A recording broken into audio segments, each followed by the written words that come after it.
Guys কেমন আছেন সবাই? তো আজকে আমি আপনাদেরকে দেখাবো কিভাবে অল্প খরচে ট্রানজিট নিয়ে আপনারা ঢাকা থেকে দুবাই যেতে পারবেন। তো শুরুতে আমি যথারীতি বাসা থেকে রওনা দিয়ে হজরত শাহজালাল আন্তর্জাতিক বিমানবন্দরে চলে আসলাম। ওইখান থেকে এখন আমি আমার সিকিউরিটি চেক ইন শেষ করলাম।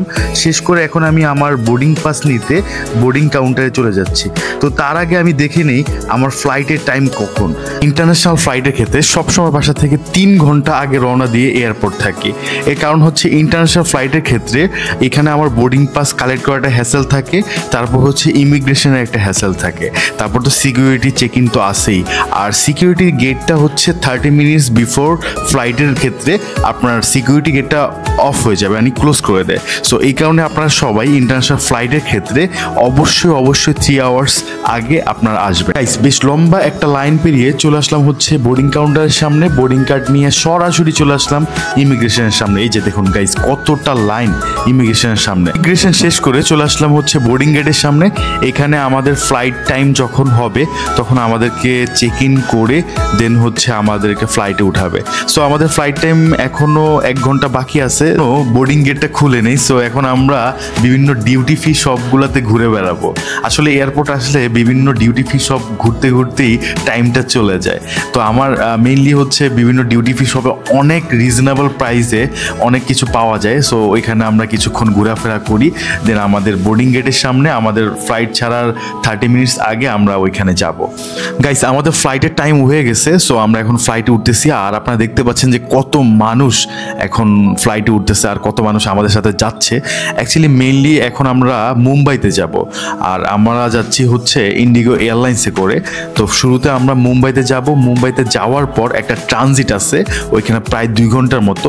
ওই ট্রানজিটের পর দেন আমরা ইন্ডিগো এয়ারলাইন্সে করে আমাদের আরেকটা ফ্লাইট আছে রাস আল খাইমাতে।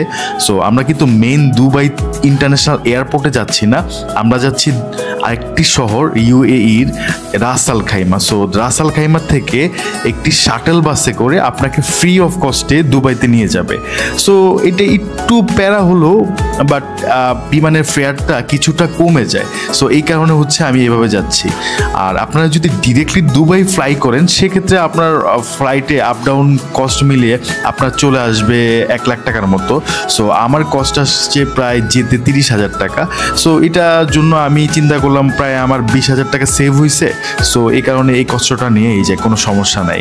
মুম্বাই এয়ারপোর্টটা এত সুন্দর, আপনার টাইম যে কীভাবে কেটে যাবে 2 ঘন্টা কোনো বিষয়ই না। সো মুম্বাই যখন নামবো তখন এয়ারপোর্টে ঘুরতে ঘুরতেই প্রায় 2 ঘন্টা টাইম আমার কেটে যাবে, এটা কোনো সমস্যা নাই। আর একদিন মানে একটু কষ্ট করলে যে 20,000 টাকা সেভ হবে এটাই হচ্ছে সবথেকে বড় কথা।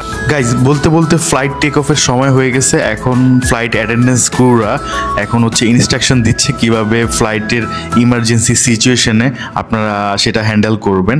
ইন্ডিগো এয়ারলাইন্স বাজেট ফ্রেন্ডলি হওয়ায় এইখানে কোনো রকম ফুড তারা সার্ভ করে না, আপনাকে অবশ্যই ফ্লাইটের মধ্যে সেটা পারচেস করা লাগবে।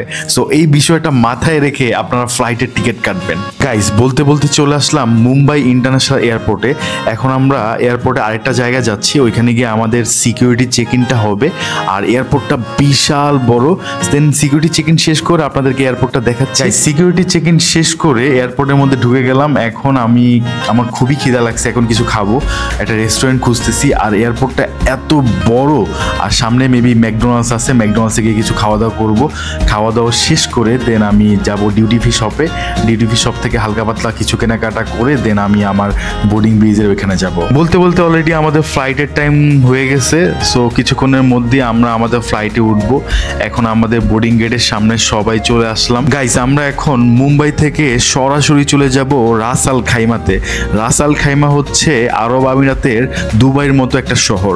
সো ওইখান থেকে আমরা চলে যাব একটি শাটেল বাসে করে দুবাইতে। তো শাটেল বাসে করে সম্পূর্ণ ফ্রি অফ কস্টে আপনাকে দুবাইতে নিয়ে যাবে। আর এইভাবে করে আপনি যদি যান প্রায় আপনার 20 থেকে 30,000 টাকার মতো সেভ হবে। কিছুটা হয়তো বা একটু কষ্ট হবে, যেমন মুম্বাইতে একটা ট্রানজিট আছে। সো আমার কাছে কষ্টটা অত বেশি মনে হয়নি, কারণ মুম্বাইতে ঘুরতে ফিরতেই সময়টা আসলে পাস হয়ে যায়। সো আমার কাছে অতটা হ্যাসেল মনে হয়নি, যেহেতু আসছি ঘোরার জন্যই। ফ্লাইটে ওঠার কিছুক্ষণের মধ্যেই আমাদের ফ্লাইট টেক অফ করে ফেলেছে। আর আমাদের রাস আল খাইমা যেতে সময় লাগবে প্রায় 3 ঘন্টার মতো। তো এই টাইমটা আশা করি পাস হয়ে যাবে, এটা অত বিগ ইস্যু না। গাইস আপনাদেরকে আরেকটা ইনফরমেশন দেই, সেটা হচ্ছে আপনারা বাংলাদেশ থেকেই আপ ডাউন টিকিট কেটে ফেলবেন, আদারওয়াইজ আপনারা ফ্লাই করতে পারবেন না। আপনারা আসার টিকিটটা কাটবেন ইতিহাদ এয়ারলাইন্সে করে, আর ইতিহাদ এয়ারলাইন্সে যখন আসার টিকিট কাটবেন সেক্ষেত্রে আপনার কস্ট পড়বে মাত্র 13 থেকে 14,000 টাকা, যেটা আপনারা দুবাই থেকেই ফ্লাই করে বাংলাদেশে ডিরেক্ট চলে আসবেন, সেক্ষেত্রে আপনার আর কোনো ট্রানজিট লাগবে না। গাইজ রাস আল খাইমাতে আমরা অলরেডি ল্যান্ড করে ফেলছি, কিছুক্ষণের মধ্যেই আমরা আমাদের ফ্লাইট থেকে বের হব। দেন আমাদের ইমিগ্রেশন কমপ্লিট করে আমাদের ব্যাগেজ নিয়ে আমরা ডিরেক্টলি শাটল বাসে করে চলে যাব দুবাইতে। আর এই হচ্ছে রাস আল খাইমা এয়ারপোর্টের একটা রানওয়ের দৃশ্য দেখাচ্ছি। আর এই যে দেখতে পাচ্ছেন ইন্ডিগো এয়ারলাইন্স, এই ইন্ডিগো এয়ারলাইন্সে করেই আমরা ডিরেক্টলি বাংলাদেশ থেকে মুম্বাই হয়ে দেন চলে আসলাম রাস আল খাইমাতে। সো আপনারা যদি এইভাবে ফ্লাই করেন আপনার খুব অল্প খরচে আপনারা দুবাইতে আসতে পারবেন। আর দেখুন বিভিন্ন প্রবাসী ভাইয়েরা যারা আছে তারা কিন্তু এইভাবে কম খরচে ফ্লাই করে। আর আপনারা যদি সরাসরি বাংলাদেশ থেকে বিমান বাংলাদেশ বা বিভিন্ন এয়ারলাইন্সে করে আসতে চান সেক্ষেত্রে আপনার খরচটা একটু বেশি হবে, যেমন আপনার খরচ হবে 80 থেকে 90,000 টাকার মতো। সো আমার কাছে মনে হয়েছে আমি যেমন একটা বাজেট ট্রাভেলার, আমি বিভিন্ন দেশে খুব অল্প খরচে ঘুরতে ভালোবাসি, সো এই কারণে আমার কাছে এইভাবে আসতেও কতটা হ্যাসেল মনে হয়নি। গাইজ এই দেখুন রাস আল খাইমা ইন্টারন্যাশনাল এয়ারপোর্ট, এখান থেকে একটু সামনে গেলেই দুবাইয়ের শাটেল বাস আছে, আর শাটেল বাসে কিন্তু সম্পূর্ণ ফ্রি। এই যে দেখুন আপনারা হয়তো বা দেখতে পাচ্ছেন বিভিন্ন সাদা বাস দেখা যাচ্ছে, এগুলো হচ্ছে শাটেল বাস। এই বাসে করে আপনাকে ডিরেক্টলি নিয়ে যাবে সম্পূর্ণ ফ্রি অফ কস্টে দুবাইতে। আর সেইখানে যেতে আপনার সময় লাগবে মাত্র 2 ঘন্টা, 2 ঘন্টার উপরে কোনো সময় লাগবে না। আপনি জাস্ট শুধু আপনার বোর্ডিং পাসটা বাসে শো করবেন, দেন আপনাকে ফ্রি অফ কস্টে দুবাইতে নিয়ে যাবে। সো এখন আমি বাসের সামনে চলে আসলাম, আমি আমার বাসে আমার লাগেজগুলো তুলে আমি চলে যাব সরাসরি দুবাই। আরেকটা বিষয় আপনাদেরকে বলে রাখি, আপনারা যদি এই শাটেল বাসে করে না যেতে চান সেক্ষেত্রে বিভিন্ন ট্যাক্সি বা প্রাইভেট কারে যদি আপনারা যেতে চান দুবাইতে, আপনাদের বাংলাদেশি টাকায় প্রায় 5 থেকে 7,000 টাকা খরচ হবে যদি আপনারা রিজার্ভ কোনো গাড়িতে যান। সো আমার কাছে এটা একদমই বেস্ট একটা অপশন মনে হয়। আর বাসগুলোও দেখুন কতটা লাক্সারিয়াস বাস, এটা নর্মালি আমাদের বাংলাদেশের মতো ওইরকম ভাঙাচোরা মুড়ি টিনের বাস না, খুবই সুন্দর বাস। সো আপনারা খুব ইজিলি এখানে যেতে পারবেন। গাইস অলরেডি বাসে উঠে পড়ছি, আর এই যে দেখুন সম্পূর্ণ এয়ার কন্ডিশন করা খুবই সুন্দর বাস। আর আমি আমার সিটে বসে পড়লাম, আর এখন একটা ঘুম দেবো যেহেতু সারাদিন অনেকটা হ্যাসেল গেছে। সো এখন ঘুমিয়ে ডিরেক্টলি দেখা হবে দুবাইতে। গাইস আমি বাংলাদেশ থেকে হোটেল বুক করে আসি দুবাইতে, কিন্তু এখন রাতটুকু থাকার জন্য আমাকে আবার একটা হোটেল বুক করা লাগবে, কারণ আমার হোটেলের চেক ইন টাইম হচ্ছে দুপুর 2টা, এখন রাত বাজে 12টার উপরে। সো এই রাতটুকু থাকার জন্য আমাকে অবশ্যই একটা হোটেল নিতে হবে। সো দুবাইতে গিয়ে দেখি কোন হোটেল পাই, কত কস্ট নেয়, সবই আপনাদেরকে জানাবো। তো অলরেডি দুবাইতে চলে আসলাম গাইস, তো কিছুক্ষণের মধ্যেই আমি দেরা দুবাইতে নেমে যাব। গাইস রাতের বেলা কোথায় যাব কোনো কুল কিনারা না পেয়ে দেরা দুবাইতে নেমে এই হোটেলটা বুক করি বাংলাদেশি টাকায় 8,000 টাকা। তো যদিও আমার বুকিং.com-এ আগামীকালকে দুপুর 2টার দিকে আরেকটা হোটেল বুক করা আছে, সো এখন রাতের বেলা তো আর রাস্তা থাকা যায় না, এই কারণে না পারতে এই হোটেলটা বুক করি বাংলাদেশি টাকা 8,000 টাকা। হোটেলের রুম হোটেল সব কিছুই পারফেক্ট, বাট প্রাইসটা একটু এক্সপেন্সিভ মনে হয়েছে আমার কাছে। আর এক্সপেন্সিভ হবে না ভাই, কেন, দুবাই বলে কথা। ঘুম থেকে উঠে চলে এলাম দুবাইয়ের মেট্রো স্টেশনে। আর দুবাইয়ের মেট্রো স্টেশন এত সুন্দর আর এত গুছানো, চলুন আপনাদেরকে দুবাইয়ের মেট্রো স্টেশনটা ঘুরিয়ে নিয়ে আসি।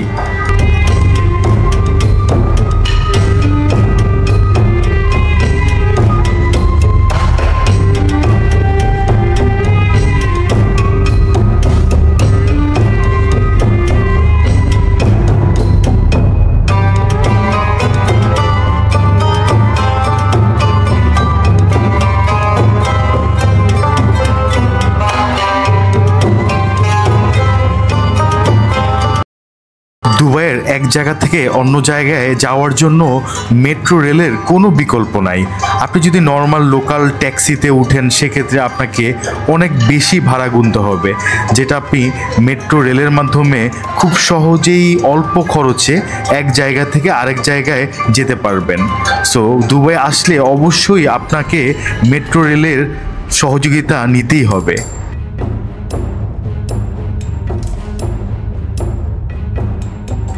দুবাইতে প্রতি 5 মিনিট অন্তর অন্তর মেট্রো রেল এসে থাকে। তো এখানে খুব বেশি সময় যে আপনাকে দাঁড়িয়ে থাকতে হবে ট্রেনের জন্য তার কোনো দরকার নেই। তো আমাদের ট্রেনটি অলরেডি চলে এসেছে, আমরা এখন ট্রেনে উঠব। আজকে আমি নর্মাল দুবাইয়ের সিটিতে ঘুরে বেড়াবো আর আশেপাশে কিছু লোকাল ফুড ট্রাই করব।